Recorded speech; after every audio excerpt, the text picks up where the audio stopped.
친정집에 온 것 같은 푸근한 마음이 듭니다. 어떻게 그동안 평안하셨습니까?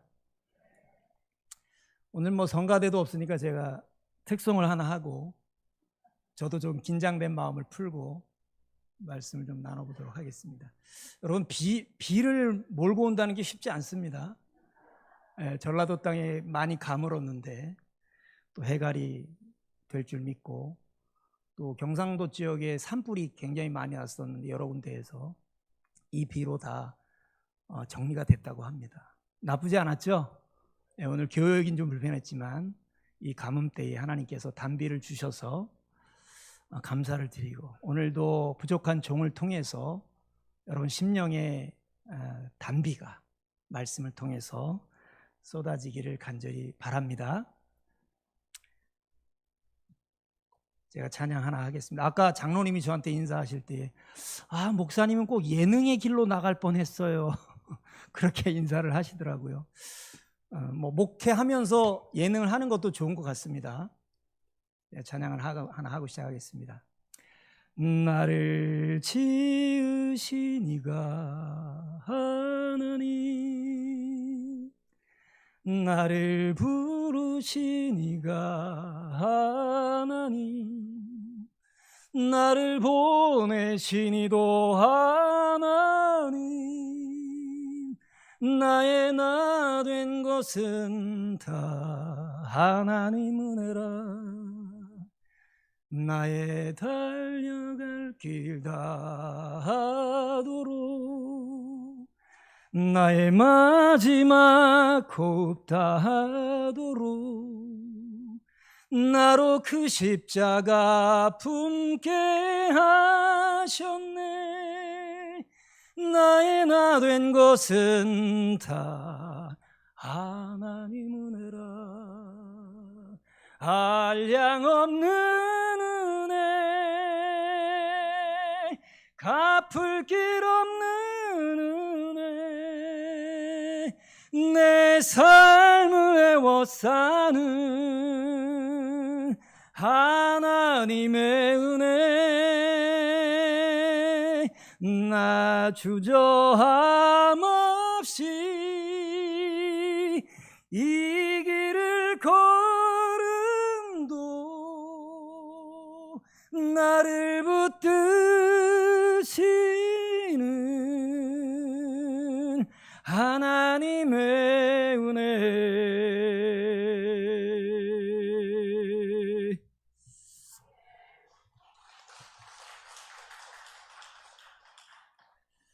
저같이 부족한 사람을 하나님께서 이렇게 또 이주민들을 섬기는 사역으로 세워주신 것, 늘 생각할 때마다 하나님의 놀라우신 은혜인 것 같습니다.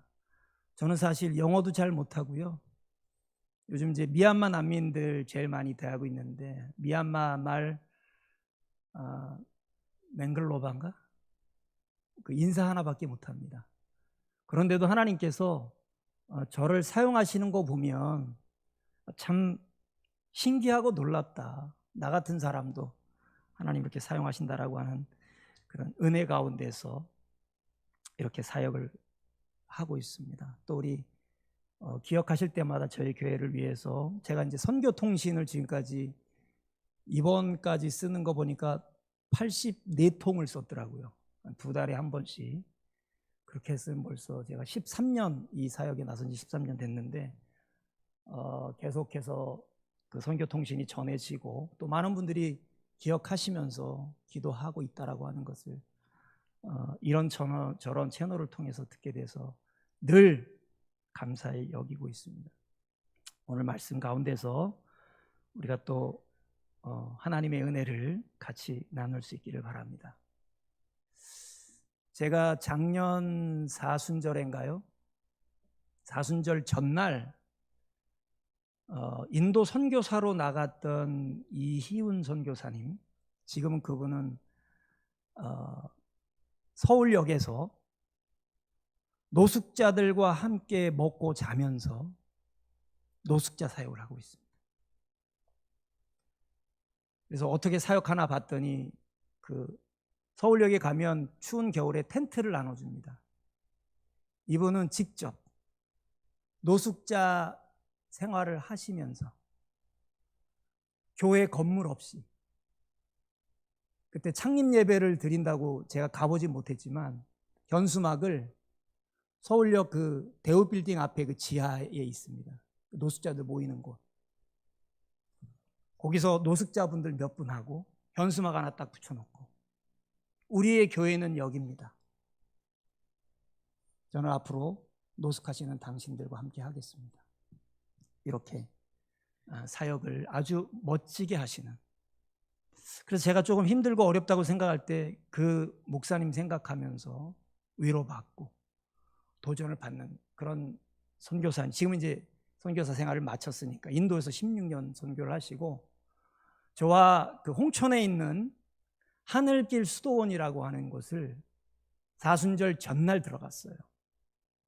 그분은 이제 노숙 체험을 마치고 거기서 몸과 마음이 그래도 한겨울에 아무리 뭐 텐트를 가졌다고 하더라도 힘들어서 이제 좀 쉴 겸 기도할 겸, 제가 그분 서울역에서 노숙 생활하는 그 짐을 들고 홍천까지 태워다 주면서, 저도 이제 한 2박 3일 기도할 요량으로 또 사순절이 다가왔으니까 기도하러 들어갔는데, 그 수도원은 전기가 들어오지 않는 것입니다. 그래서 작년 이맘때는 되게 추웠던 것 같아요. 제 기억으로는. 아궁이에 불을 떼야 되고, 저녁이 되면 그냥 촛불 하나 켜놓고 식사도 해야 되고. 근데 그때 여러분 사순절이 제2의 수요일부터 시작된다는 건 아시죠? 제2의 수요일. 그래서 이제 그 다음날 하룻밤 자고 새벽에 이제 수도원 원장 되시는 저희 선배 목사님, 또 여자 원장님하고 이제 넷이서 기도회를 드리는데, 그분이 이렇게 조그만 종지에 아궁이에다가 불 떼고 남은 재에다가 이렇게 물을 살짝 묻힌 다음에 기도하기 전에 한 번씩 나오시죠. 그래가지고 그 물에 묻은 그 재를 묻혀가지고 제 이마 위에다가 십자가를 이렇게 그려주시더라고요. 그래서 목사님, 우리 이제 사순절이 시작됐으니 오늘 하루, 이제 그 다음 날이 우리 친구 목사님의 환갑 날이었어요. 그래서 오래 금식할 수는 없고 오늘 하루 그래도 금식하면서 사순절을 맞이합시다. 그러면서 그분이 성경을 딱 펼치고 저희한테 하시는 말씀이,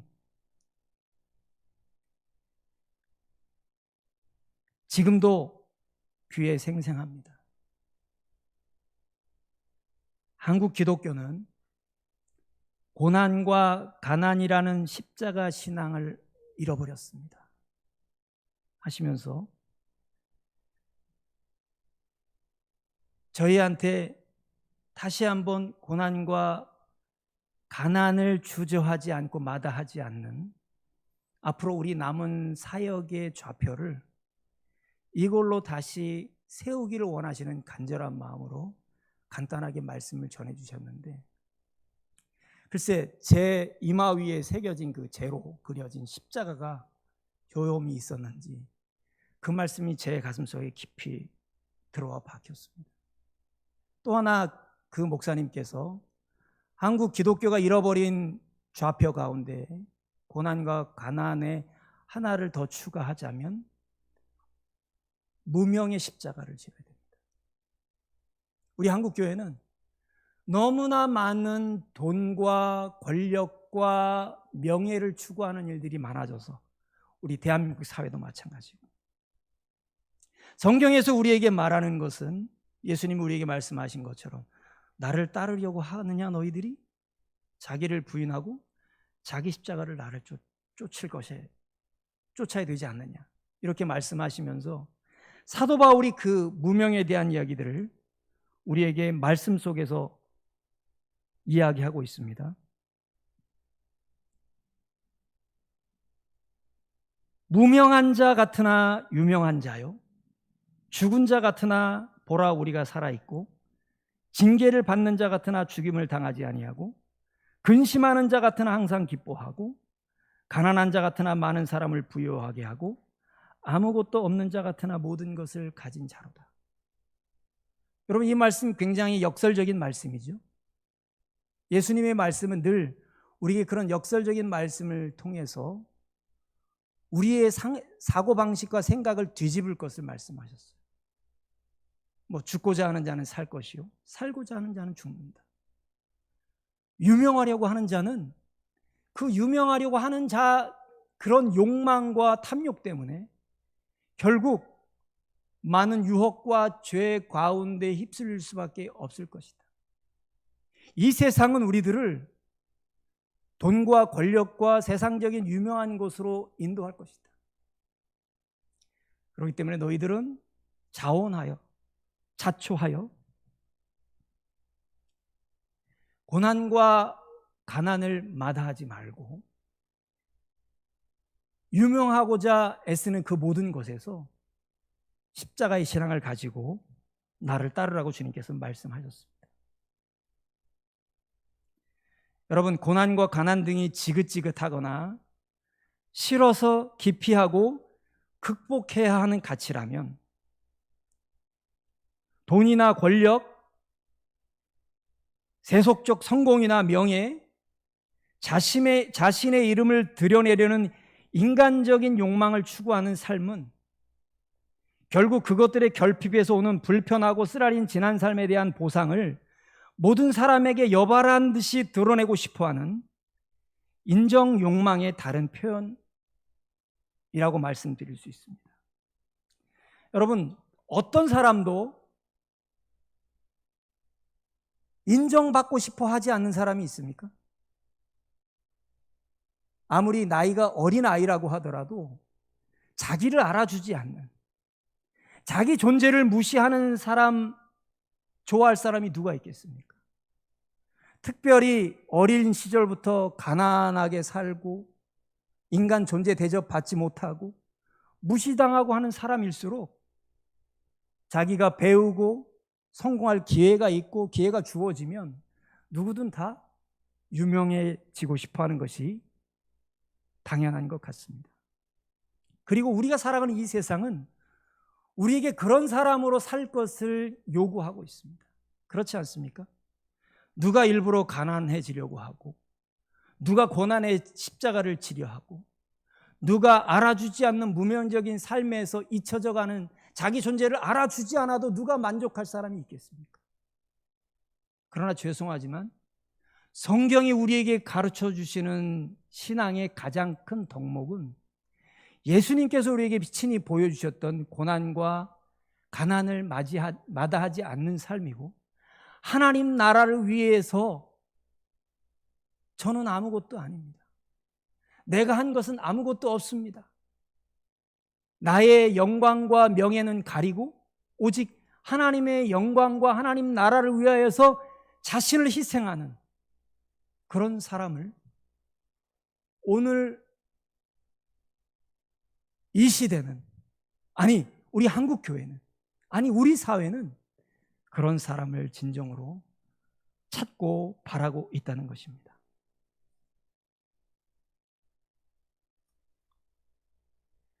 초대교회는 가난한 무명의 소수자들의 소박한 모임이었습니다. 우리 사복음서를 읽어보십시오.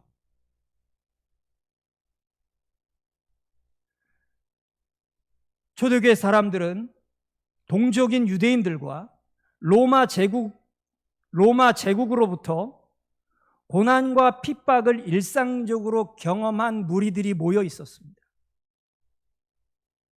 예수를 따르려면 자기를 부인하고 자기 십자가를 져야 한다는 가르침에 비춰볼 때에 하나도 다르거나 이상할 것이 없는 무리들이 바로 초대교회의 그리스도인들이었습니다. 한마디로 얘기하면 가난과 고난의 종교였고 무명의 종교였습니다. 그런데 이런 초대교회가 숱한 박해 속에서도 그 신앙을 잃지 않았던 교회가 언제부터 변질되기 시작했습니까? 4세기 초에 로마가 그리스도교를 국교로 승인하면서부터 기독교는 제국의 종교가 되었습니다. 돈과 권력과 유명을 좇는 종교로 변질되기 시작한 것입니다. 제가 2018년에 산티아고 순례를 갔다 왔는데요. 가는 도시 곳곳마다 이 가톨릭, 주로 스페인은 가톨릭이 인구의 8, 90%인데요. 그 성당들을 들어가 보면 얼마나 크고 얼마나 화려한지 모르겠어요. 요즘 또 다시 여행 프로그램이 또 이제 코로나가 잠잠해지면서 소개되고 있는데 또 가는 곳마다 그 성당이 코스더라고요. 그런데 유명한 성당일수록 정말 크고 화려하고 엄청난 것에 사람들이 감동할지는 몰라도 그런 성당이 지어지기까지의 얼마나 많은 사람들, 얼마나 가난하고 얼마나 무명의 사람들이 얼마나 그 자기 의지와 상관없이 그것을 짓기 위한 그런 고초와 어려움을 겪었다라고 하는 것을 한번 생각해 보신다면 과연 그 화려한 그 예배당에 오늘날 우리 기독교에게 말하고자 하는 메시지가 무엇일까요? 저는 산티아고의 그 도시, 화려한 도시에 있는데 성당을 가면 글쎄요, 그렇게 기도하고 싶은 마음이 별로 생기지 않더라고요. 오히려 소박한, 가난해 보이는 그런 시골 촌구석, 거기마다도 교회는 다 있더라고요. 아주 그 허름한 그 벽돌로 지어진 그곳에 들어가 보면 역시 그 순례길부터, 원래 순례라고 하는 것이 가난한 자의 순례길이 아닙니까? 그것에 오히려 정말 영성이 다시 한번 회복되는 것 같고 다시 한번 그곳에서 기도하면서 저의 사역을 돌아보면서 하나님, 내가 지금까지 무엇을 목표로 하고 무엇을 추구하며 살았습니까? 정말 사람들이 나를 인정해 주지 않는다고 해서, 나를 알아주지 않는다고 해서, 작은 교회 목사, 특수 목회하는 목사라고 해서 무시한다고 해서 내가 분노하고 기분 상해하고 자존심 상해하지는 않았습니까? 그래서 모든 작은 교회 목사들의 꿈과 목표가 다 무엇입니까? 목회의 성공이고, 그래서 자기도 보란 듯이 성공한 목회자로, 인정받는 목회자로, 많은 사람들에게 대접받는 목회자로 그렇게 한번 대접받고자 하는 것이 사실 오늘날 우리 한국 교회의 대부분의 목회자들의 꿈입니다. 여러분, 지금 미자립 교회들이 우리 통합식 교회 안에서도 몇 프로나 되는지 아십니까? 70%, 80%가 미자립 교회입니다. 그런 교회들이 제가 이번에 등 떠밀려서 우리 시찰회의 시찰장을 맡아서 1박 2일 그 목사님들 좀 목회에 지치고 코로나에 너무 고생해서 아름다운 자연에서 좀 하루 쉬면서 우리 총회를 하자고 제가 전화를 돌렸더니 많은 목사님들이 굉장히 우울감, 박탈감에 오고 싶어 하지 않으시더라고요. 시간이 없어서가 아니라 목회가 너무 힘드신 거예요. 그런데 마치 자기 자신이, 어떤 분은 목회에 실패한 사람 같은 그런 축 처져가지고 시리에 빠진 목소리, 약간 우울감 같은 것도 느껴지더라고요. 그래서 저도 작은 교회 목사지만 왜 저렇게 되지 않으면 안 될까? 비록 교회에 1명 교인, 2명 교인이면 어떻습니까? 그 교회가 부흥하고 성장해서 물론 더 많은 것을 하면 좋겠지만 오히려 다른 어떤 걱정과 근심 때문에 나와 있는 한 분조차도 그 분위기에 휩싸여서 같이 상대적으로 의기소침해 있고 무기력한 모습에 빠진다면 하나님이 기뻐하실까? 하나님은 초대교회에서도 적은 무리가 모여서 하나님 나라를 이 땅에 심어 놓기 위해서 그 사람들이 열심히 기도하고 주님께서 걸어가신 그 가난과 고난의 길을 쫓아가면서 담대하게 하나님의 복음을 전했던 것을 자부심으로 여겼었던 그 초대교회의 신앙, 과연 오늘날 우리 한국교회 목사들, 성도들은 그 신앙을 갖고 있는 것일까? 그런 생각할 때 굉장히 마음이 아프더라고요. 그래서 로마 교회가 로마가 기독교를 승인하고 제국의 종교로 바뀌고 많은 사람들이 교회 화려함을 쫓아갈 때에 4세기 초에 사막의 교부들이라고 하는 그런 제목을 가진 소수의 수도자들이 어떻게 했습니까? 사막으로 갔습니다. 광야로 갔습니다. 가난과 고난을 자초하며 사막과 광야로 이주하여 살면서 수도적 공동체를 이루었던 것입니다. 물론 그 전통은 아직까지 교회의 면면이 살아서 소수의 사람들은 여전히 예수님께서 우리에게 말씀하신 자원하여 고난과 가난의 삶을 기꺼이 선택하고 돈과 명예와 권력과 세상적인 야욕과 성공과 유명해지고자 하는 그런 욕망을 십자가 앞에 내려놓고 사도 바울이 고백한 것처럼, 사도 바울이 어떻게 고백했습니까?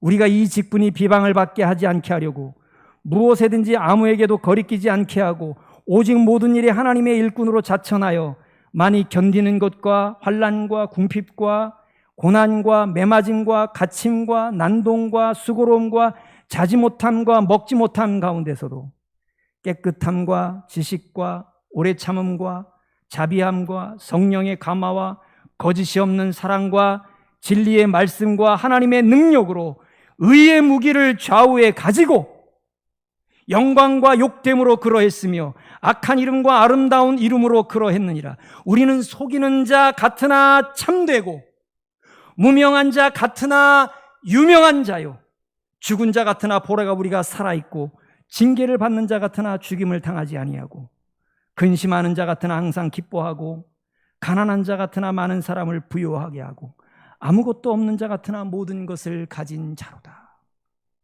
할렐루야. 여러분, 우리는 누구의 우리의 관심을 기울여야 됩니까? 누구의 시선을 받아야 되고 누구의 인정을 받아야 됩니까? 여러분, 목적이 잘못되지 않았습니까? 한국교회가 그동안, 우리 한국 사회가 여러분 영국에서 시작한 그 자본주의, 그것이 미국으로 건너가서 자본주의가 만개했다고 하죠.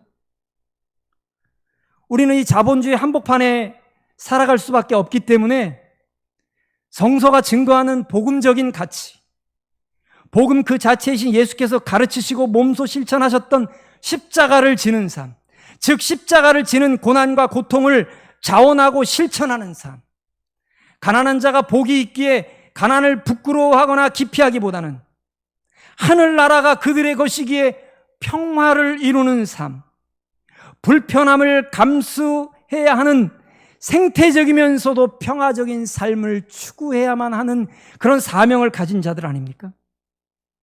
오늘 우리가 나눌 말씀처럼 선한 양심을 가지고 열심히 선을 행하다가 또한 의를 행하다가 받는 고난이 참으로 복되다 하는 이 말씀은 그저 1년에 한 번쯤 강조하는 사순절이나 고난주간 이런 종교적 의례의 기간에서만 잠깐 의미 부여 갖고 강조하는 그런 말씀쯤으로 여겨서는 안 된다는 것입니다.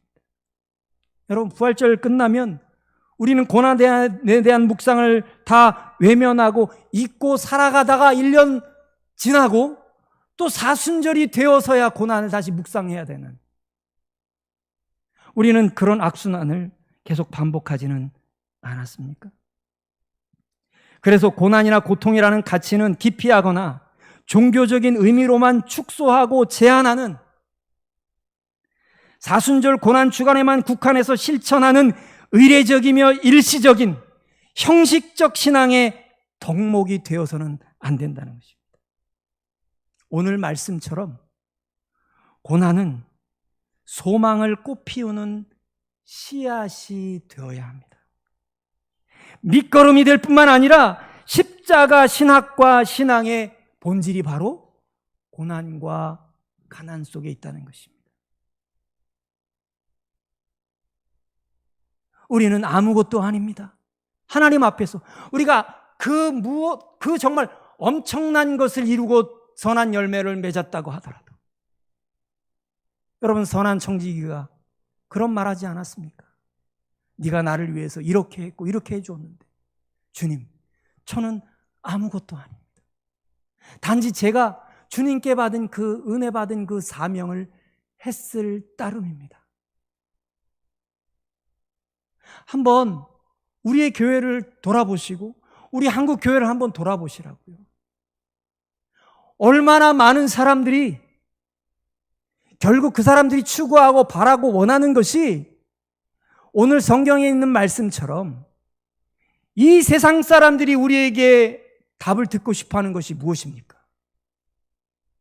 오늘 성경 말씀에 너희 속에 있는 소망에 관한 것을 묻는 자들에게 어떻게 하라고요? 대답할 말을 항상 생각하고.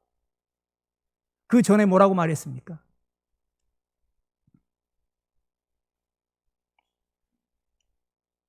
너희 마음에 그리스도를 주로 삼아 거룩하게 하고 너희 속에 있는 소망에 관한 이유를 묻는 자에게는 대답한 말을 항상 준비하되 어떻게 하라고요?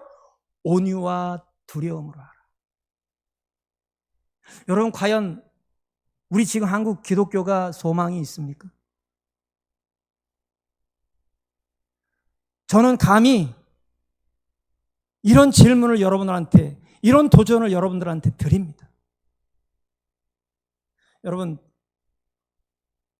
아까도 우리 같이 식사했던 장로님과 함께 넷플릭스 이야기를 했습니다.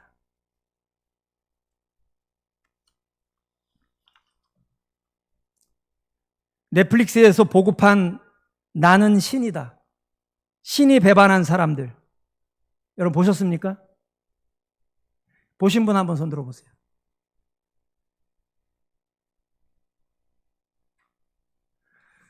아마 사람들이 다 이야기해서 한번 보려다가 첫 장면부터 어때요?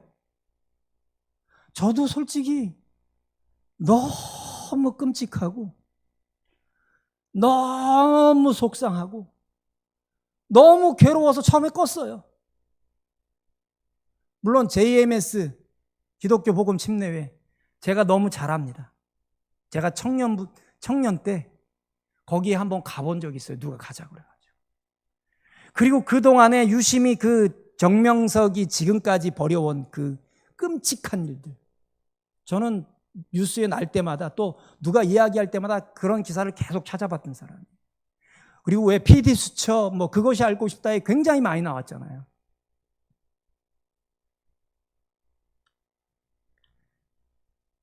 근데 제가 이를 악물고 봤습니다. 왜냐하면 오늘 성경이 뭐라고요? 너희 속에 있는 소망에 관한 이유를 묻는 자에게 대답할 것을 항상 준비하기 위해서. 이 넷플릭스에서 풀린 이 다큐멘터리가 방영되고 나서 지금 세상 속에 어떤 움직임들이 벌어지고 있는 줄 아십니까? 여러분, 그 무슬림 포비아, 외국인 포비아, 혐오, 얼마 전까지 이야기됐던 것이 있었죠. 그죠? 근데 지금 그 말이 어디로 옮겨 붙었습니까? 한국 기독교, 개신교 포비아로 옮겨 붙었습니다. 그래서 심지어 직장 내에 그 동아리 모임 할 때 그 기독교에 좀 반감을 가지고 부정적으로 생각하는 사람은 이제 우리 이 동아리 회원을 모집할 때 종교란에 기독교인 사람들은 제외시키죠. 이런 움직임이 벌어지고 있다고 합니다. 지금 굉장히 심각하게 받아들이셔야 돼요. 그래서 저는 그걸 보면서 이런 괴물 같은 집단과 사람들을 만든 게 누굴까를 심각하게 고민하다가 이건 한국 사회와 한국 개신교회가 만든 작품이다. 그 사람들은 그 끔찍한 범죄를 저지르면서 뭐라 그래요? 하나님의 은혜야. 하나님의 사랑이야. 그 입에서 놀라운 말들이 튀어나오지 않습니까? 그런 끔찍한 범죄를 저지르면서. 물론 그들이 보여주는 게 우리 개신교의 전부는 아니겠죠. 그러나 저는 제가 지금까지 보고 경험하고 만났던 교회와 목사님들을 보면서도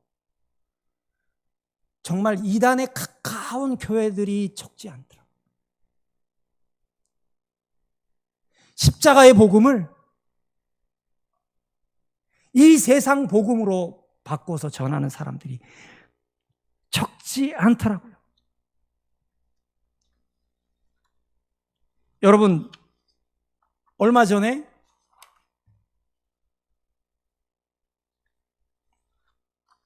그 춘천의 어떤 교회에서 뜨는 교회가 있다고 제가 대구에 있던 권사님이 저한테 문자를 주셨어요. 목사님, 그 교회 한번 들어가 보시라고. 지금 뜨는 교회인데 무슨 이유가 있는지. 그래서 들어가서 그 집회를 한 2번을 딱 대중적인 집회를 봤는데 십자가의 순환, 고난은 딱 사라지고 부활의 영광, 승리, 세상적인 축복, 성공, 병고침, 신유, 은사, 거기에 사람들이 정말 구름대처럼 모여서 집회를 하고 있더라고요. 그래서 내가 이 교회 멀지 않아 이단 시비가 붙겠구나. 그랬더니 진짜 얼마 지나지 않아서 춘천에 있는 모 교회, 기독교 안에서 완전한 이단성은 아니지만 이단에 가까운 경향으로 지금 집회를 하고 있으니 거기에 교인들을 보내는 것을 주의하라. 이런 게 떴더라고요. 여러분, 어떤 교단에서는 소위 말해서 삼박자 축복 아시죠? 내 영혼이 잘된 같이 네가 범사에 잘되고 강건하기를 내가 간구하노라. 이 삼박자 그러니까 그 사람이 말하는 삼박자 축복이었어요. 그분들이 말하는. 제가 저도 옛날에 그런데 좀 경험을 많이 했거든요. 거기에 신유의 은사, 치유의 은사들이 많이 일어나긴 했었죠.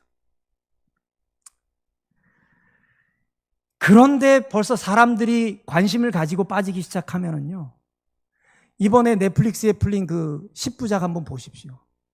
그 만민중앙교회, 이제로.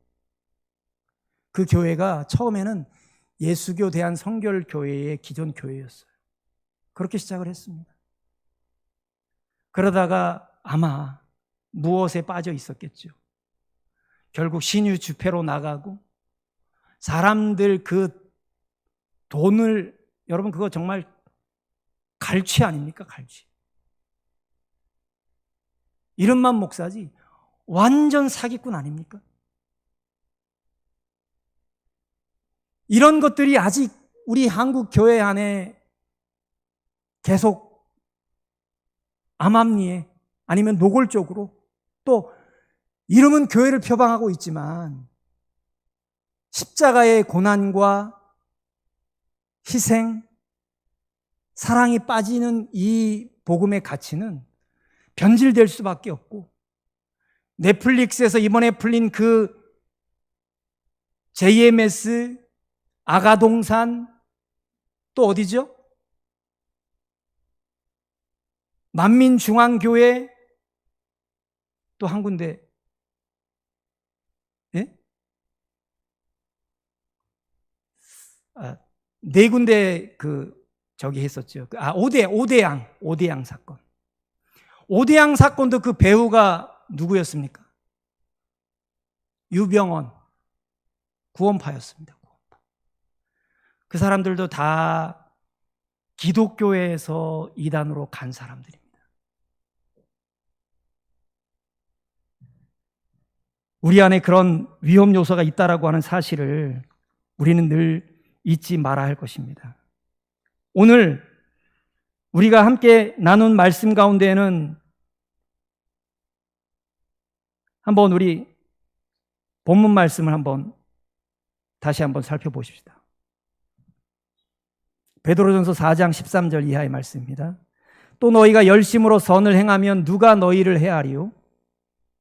그러나 의를 위하여 고난을 받으면 복 있는 자니 그들이 두려워하는 것을 두려워하지 말며 근심하지 말고 너희 마음에 그리스도를 주로 삼아 거룩하게 하고 너희 속에 있는 소망에 관한 이유를 묻는 자에게는 대답할 것을 항상 준비하되 온유와 두려움으로 하고 선한 양심을 가지라. 이는 그리스도 안에 있는 너희의 선행을 욕하는 자들로 그 비방하는 일에 부끄러움을 당하게 하려 함이라. 선을 행함으로 고난받는 것이 하나님의 뜻일진데 악을 행함으로 고난받는 것보다 나으니라. 아멘. 여러분, 이 말씀을 누가 주고 있습니까? 베드로 사도가 주고 있습니다. 베드로는 스승이신 예수님의 가르침과 본을 보이신 삶의 자취들을 상기하면서 그 가르침들을 지금 초대교회 성도들에게 이 말씀을 너희들의 디딤돌로 삼고 이정표로 삼아라, 이렇게 말씀하고 있습니다. 베드로는 스승 예수에 대한 체험과 확신으로 가득 찬 서슬퍼런 말씀을 토해내고 있는 것입니다. 그는 그분을 좇다가 좌초되고 패배하고 스승을 배반하기까지 했으나 부활하신 스승의 십자가를 지신 고난의 흔적을 분명 목격한 이후에 십자가에 달리신 그분의 뜻이 무엇인지를 확실히 알았고 십자가를 좇는 고난의 삶이 고난으로 그치지 않고 결국에는 부활의 영광과 승리를 가져온다고 믿었기에 세상 한가운데 살아갈 제자들에게 고난 속에서 피어나는 소망에 관한 얘기를 펼치고 있는 것입니다. 너희가 가진 소망에 관해 대답할 것을 항상 준비하되 온유함과 두려움으로 하라는 이 말씀은 반드시 고난 속에서 소망이 꽃 피울 수밖에 없다는 진리의 말씀을 우리에게 전해주고 있는 것입니다. 여기에 삶의 진정한 문제를 푸는 해답이 담겨 있다는 것입니다. 하늘의 보상뿐만 아니라 오늘 우리에게 쥐어주신 이 말씀은, 이 복음은 이 땅에서의 진정한 보상까지 약속하고 있다는 사실을 잊지 마시기 바랍니다. 그러나 우리가 이 땅에서 받아야 될 보상은 정말 이 세상 그 속세에 물든 사람들이 말하는 그런 이 돈이라든지 세상적인 성공이라든지 이런 복과는 비교할 수 없는 차원이 다른 하늘의 복이라는 사실을 잊지 말아야 할 것입니다. 오늘 13절 말씀에 뭐라고 한다고요? 너희가 열심으로 선을 행하면 누가 너희를 해하리요? 여러분, 이 세상에 우리를 해할 자가 없다는 것입니다. 사람들을 조종하고 사람들을 갈취하고 사람들을 자기의 뭐라고 해야 되나요? 노예처럼 부리는 사람들. 그 사람들이 쓰는 수법이 뭔 줄 아십니까? 그 사람들에게 두려움을 심어주고 공포감을 심어주는 것입니다.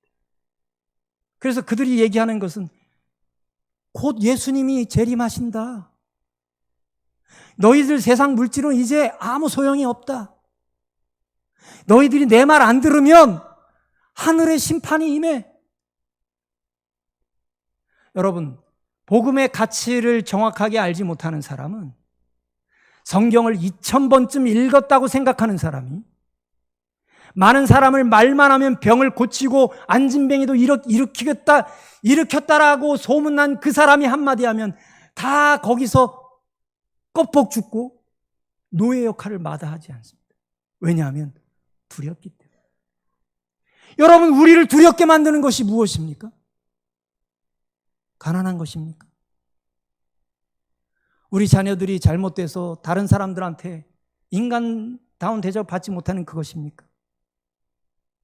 어미가 바라는 그런 성공을 하지 못하는 것입니까? 아니면 사람들에게 자존심 상하고 모멸감 당할 정도로 있는 사람, 권력이 있는 사람들에게 무시당하는 것입니까? 여러분, 그것은 세상적인 두려움 아닙니까? 우리가 두려워하는 건 예수님 뭐라고 그랬어요? 너희 몸을 상하게 하는 자를 두려워하지 마라. 너희의 몸과 영혼을 단번에 지옥에 던지는 하나님만을 두려워하라.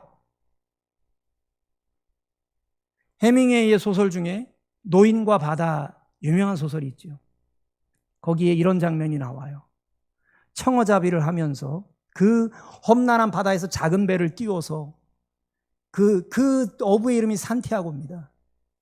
그 사람이 나중에 그 청어를 잡아가지고 그 청어를 그 육지까지 끌어오기까지 굉장히 많은 사투를 벌입니다.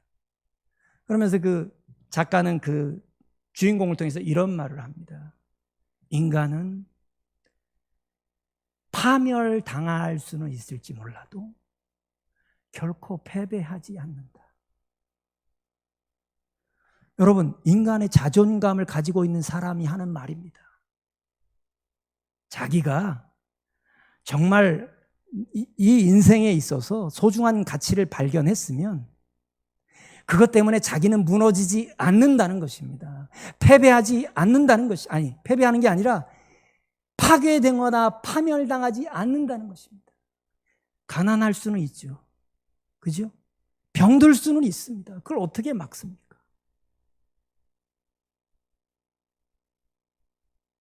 사람들에게 인정받지 못할 수 있습니다. 자존심 상하는 일을 당할 수 있습니다. 그러나 결코 인간은 패배하지 않는다. 여러분, 믿지 않는 사람도 그런 말을 하는데 오늘 성경 말씀에 뭐라고요? 또 너희가 열심으로 선을 행하면 누가 너희를 해하리요? 그러나 의를 위하여 고난을 받으면 복 있는 자니 그들이 두려워하는 것을 두려워하지 말며 근심하지 말고. 여러분, 사실 우리가 걱정하고 두려워하는 건 막상 우리가 우리 눈앞에서 그것과 직면하고 그것과 한번 씨름하고 싸워보면 내가 걱정하고 근심하는 것만 그것이 나를 해치지 못하고 나를 패배시키지 못하고 나를 굴복하지 못한다라고 하는 것을 우리는 직면해 보면 알지 않습니까? 우리가 걱정하고 두려워하는 것은 계속 눈동이처럼 걱정을 부풀리고 키워서 지레짐작으로 거기에 우리가 패배당하고 굴복하는 것 아닙니까? 여러분, 고난, 예수님을 따르다가 복음의 가치를 이 세상 사람들에게 실현하다가 다른 사람이 알아주지 않는다고 하더라도 그리스도의 사랑으로 그 사랑을 전하다가 희생하다가 당하는 이런저런 오해와 어려움들. 제가 며칠 전에 포천에 있는 그 산재를 당해서 무릎 위까지 잘린 스리랑카 친구가 있습니다. 아마 제가 이 교회에 보낸 그 선교 통신마다 이제 그런 소식을 전했을 때 그 친구가 아직도 돌아가지 않고 지금 스리랑카는 거의 국가 부도 사태여서 맨날 너 좀 돌아갔으면 좋겠다. 목사님, 거기 가서 저는 치료도 못 받고 죽어요. 못 살아요. 교육시켜야 될 딸이 셋이나 있어요. 그러면서 여기서 계속 그 의족 찬 다리로, 전에는 그게 하도 그거 찬 다리로 일해가지고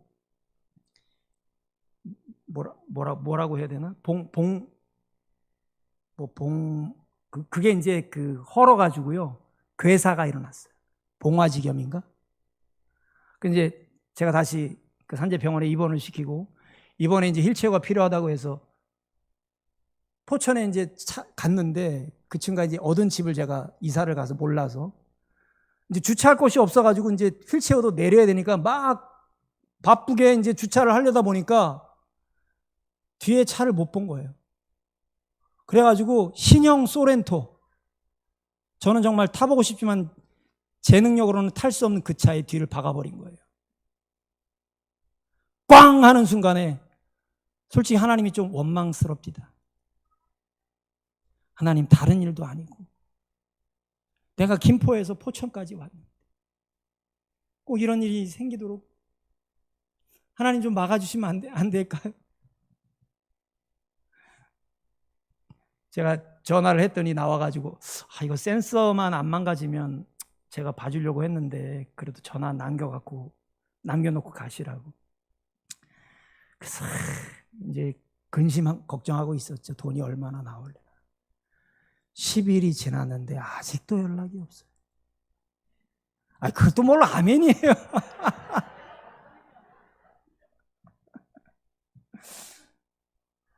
아멘입니다. 사실 고난은 우리가 생각한 것보다 그렇게 견딜 수 없는 게 아닙니다. 정말 우리가 그 고난의 십자가를 온전히 지지 못해서 그렇지.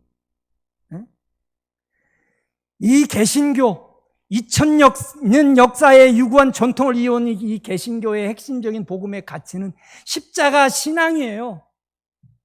그게 우리에게 믿음을 잃어버리지 않게 하고 소망을 잃어버리지 않는 소중한 열매와 하나님이 우리에게 주시는 이 그 어떠한 그런 대적과도 강력히 파하여 이길 수 있는 십자가의 무기인 것입니다. 여러분, 그러니까 사도 바울이 아니라 베드로 사도는 우리만큼 좌초하고 실패당하고 예수님을 배반까지 했던 사람 아닙니까? 이런 사람이 우리에게 남겨준 이 말씀을 한번 우리는 깊이 새겨야 되지 않겠습니까? 의를 위하여 고난을 받으면 복이 있는 자니 그들이 두려워하는 것을 두려워하지 말고 근심하지 말고 너희 마음에 그리스도를 주로 삼아 거룩하게 하고. 여러분, 다른 성경 번역에는 너희 마음에 그리스도를 주인으로 우러러 보고. 얼마 전에 나의 해방일지라는 드라마 보셨죠? 뭐라고 해요? 나는 그대를 추앙해요, 추앙. 여러분, 그 말이 화두가 됐었죠. 그 말은 우리 같은 믿음의 사람들이 쓰는 것입니다. 예수 그리스도를 그만큼 추앙하는 마음, 예수 그리스도를 주인으로 내 모든 돈 문제, 건강의 문제, 삶과 죽음의 문제, 우리 자녀의 문제, 우리 부모님의 문제, 내가 아직까지 풀으려고 애를 써도 풀리지 않는 인생의 모든 크고 작은 모든 삶의 복잡한 문제까지도 그 모든 것들을 선한 길로 인도해 주시고 궁극적으로 우리를 승리케 하시는 예수 그리스도가 우리의 삶의 주인이십니다. 믿습니까? 그런데 우리는 지금 어디에 가서 무엇을 주인 삼고 있습니까? 어디에 우리의 신경과 생각과 모든 것을 빼앗기고 어디에 가서 우리의 정신을 놓고 살아가고 있습니까? 주님이십니까? 주님께서 나에게 맡기신 사명입니까? 이 세상이 이렇게 혼탁하고 어느 것이 진리인지 거짓된 것인지 뒤섞여서 알 수 없고 헤매고 있는 이 세상 사람들, 넷플릭스 같은 것이 한번 풀리면 또다시 이 혼탁해져 버리는, 이 영이 혼탁해져 버리는 이 세상 속에 우리는 도대체 어떤 그런 분명한, 우리 앞에 놓여 있는 분명한 우리 시야에 들어오는 우리의 삶의 목표가 무엇입니까? 우리가 주인 삼아야 될 것이 무엇입니까? 우리가 관심을 가지고 거기에 우리의 삶의 모든 것을 집중해야 될 것이 무엇입니까? 우리가 우리에게 소망에 관해서 묻는 사람들에게 대답하려 하기 위해서 우리는 예수 그리스도를 주로 고백하고 거룩한 삶으로 나아가야 되는 존재, 그것을 위해서 부름받지 않았습니까? 여러분, 정말 안타깝게 생각하셔야 됩니다. 소망을 잃고 지금 이 세상은 한없이 추락하고 있고 한없이 헤매고 있습니다.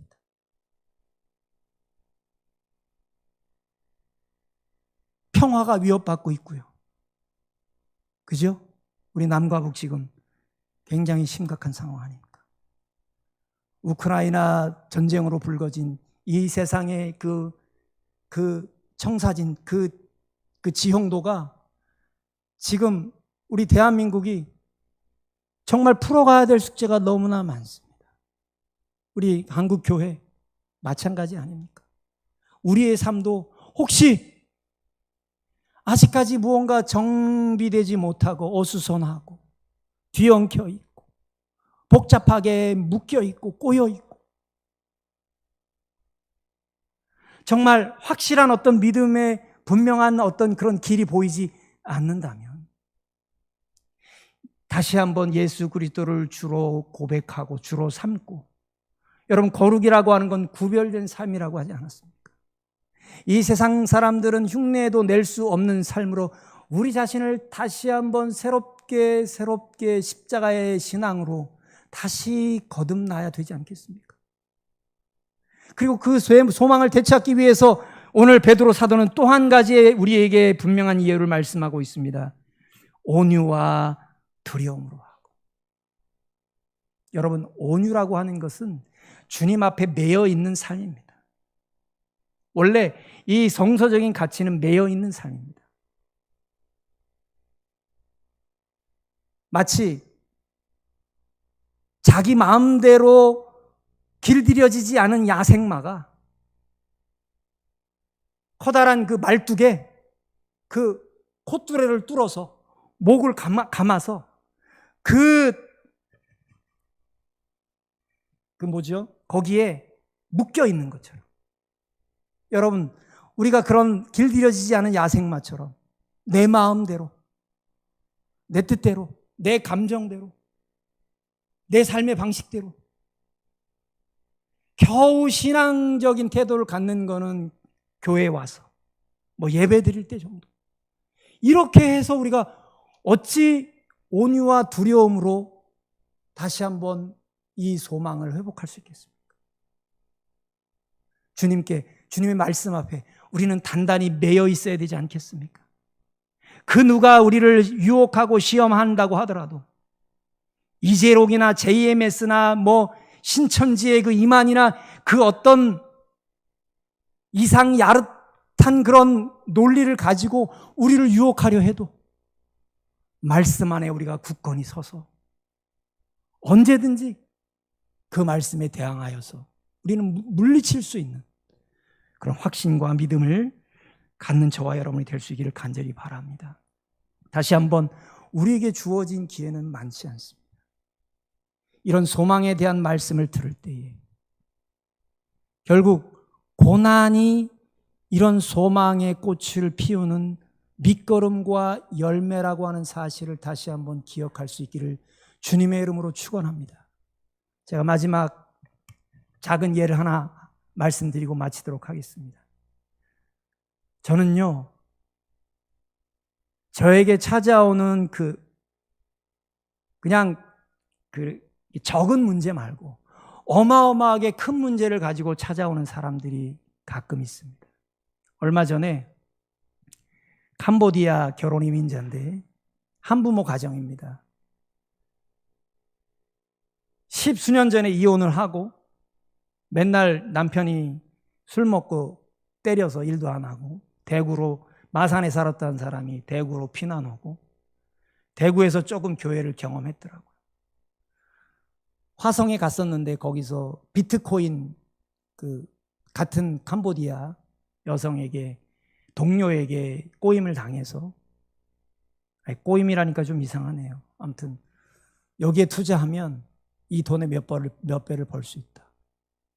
그래서 그동안 힘써서 모아왔던 돈하고 자기 캄보디아 가족들 그 부모님 보증을 쓰고 캄보디아에서도 한 2천만 원 가까이, 자기 돈 한 2천만 원. 그래가지고 몽땅 그걸 비트코인에다 투자를 했답니다. 그 돈이 영원히 되는 데는, 종이짝이 되는 데는 6개월이 지나지 않았습니다. 하루아침에 다 날려버리고 이제 그때부터 빚더미에 앉은 거죠. 여기서 또 대출까지 받았다고 했습니다. 근데 그 동료가 미안한지 그 친구를 다시 김포로 데리고 와서 외국인들을 대상으로 해서 물건을 파는 전용 마트점을 하면 돈을 벌 수 있다고 해서 또 돈을 빌렸다고 합니다. 대출을 해서 가게를 시작했는데 뭐가 터졌어요? 코로나가 터진 겁니다.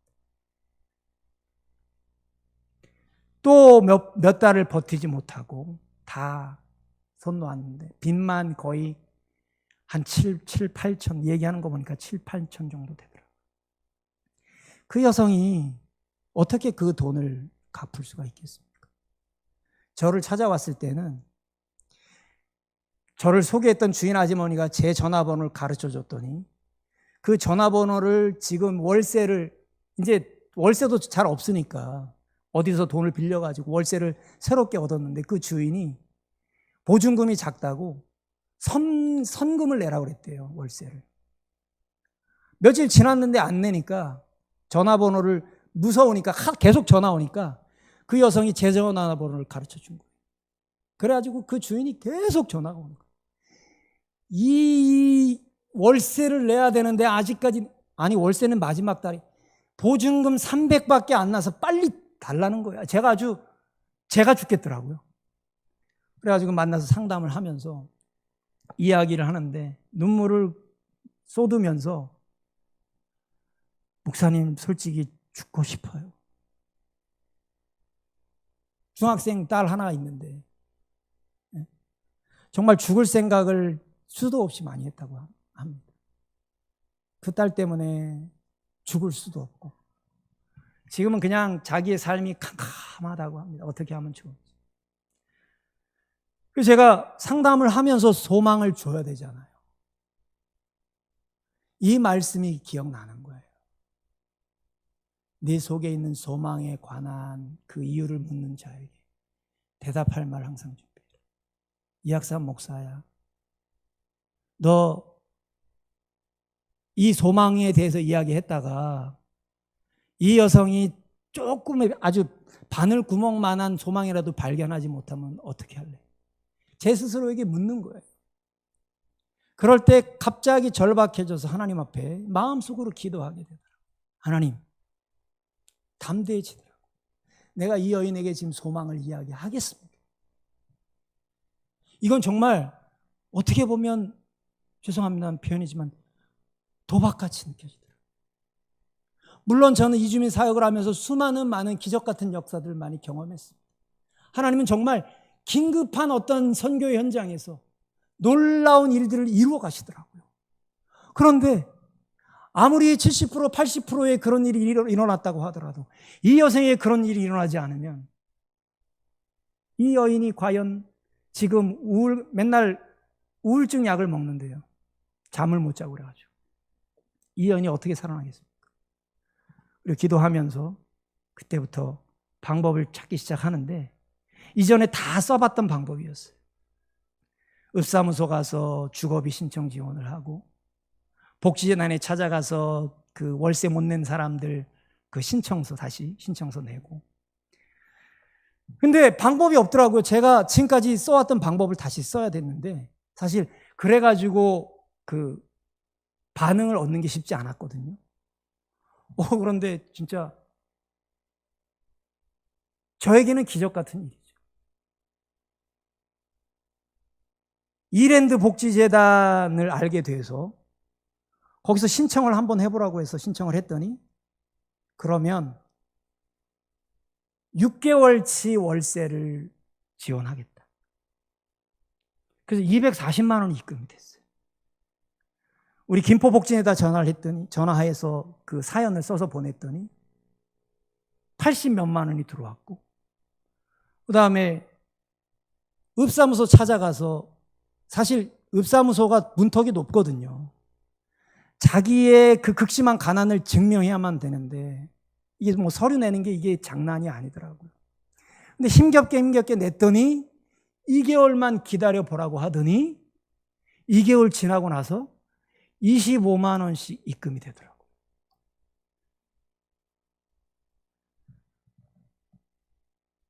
이건 현실적인 응답이지만 저는 이런 체험을 통해서